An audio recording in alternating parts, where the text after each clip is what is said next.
नमस्कार, स्वागत है आपका हमारे YouTube चैनल कथा कलश में। आज हम सुनेंगे मेघनाद के वध की कथा। जब मेघनाद अंतिम बार लक्ष्मण जी से युद्ध करने आया तो वह जानता था कि लक्ष्मण स्वयं भगवान का अवतार है और तीनों लोकों में ऐसी कोई शक्ति नहीं है जो लक्ष्मण जी का सामना कर सके। मेघनाद जानता था कि लक्ष्मण के साथ ये युद्ध उनका अंतिम युद्ध होगा और उसकी मृत्यु अटल है, परंतु फिर भी अपने पिता रावण के वचनों की आन रखने के लिए मेघनाद युद्ध भूमि में आ गया। लक्ष्मण जी और मेघनाद में अत्यंत घनघोर युद्ध हुआ जिसमें मेघनाद मारा गया।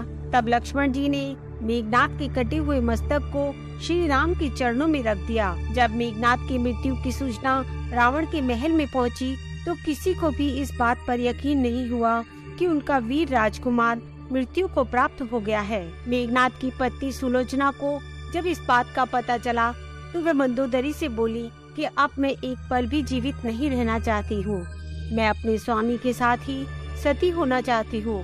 तब मंदोदरी सुलोचना से बोली कि पुत्री, तुम श्री राम के पास जाओ और अपने पति का शरीर वापस ले आओ, वे बहुत ही दयालु है, तुम्हारी बात नहीं टालेंगे। इसके बाद जब सुलोचना श्री राम के शिविर में पहुँची तो श्री राम से बोली, हे राम, मैं आपकी शरण में आई हूँ, कृपया मेरे पति का शरीर मुझे लौटा दे ताकि मैं सती हो सकूं। जब श्री राम ने सुलोचना की यह दशा देखी तो वह दुखी हुए। वे सुलोचना से बोले कि सती होने की कोई आवश्यकता नहीं है, मैं तुम्हारे पति को अभी जीवित कर देता हूँ।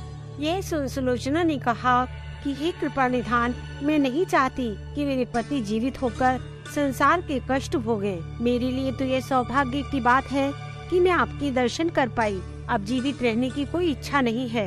राम ने सुग्रीव को कहा कि मेघनाद का सिर ले आए और वे सुग्रीव से बोले कि सुलोचना इस विश्व की सबसे महान सतियों में गिनी जाएंगी, परंतु सुग्रीव को इस बात का संदेह था। तब सुग्रीव ने सुलोचना से उनकी सतीत्व की परीक्षा देने को कहा। सुलोचना ने अपने पति के कटे सर को अपने हाथ में लिया और कहा कि हे स्वामी, यदि मैंने आपकी पूरे मन से सेवा की है और यदि मेरे सतीत्व में बल है तो आपका यह मस्तक हंसकर मुझे सत्य साबित करेगा।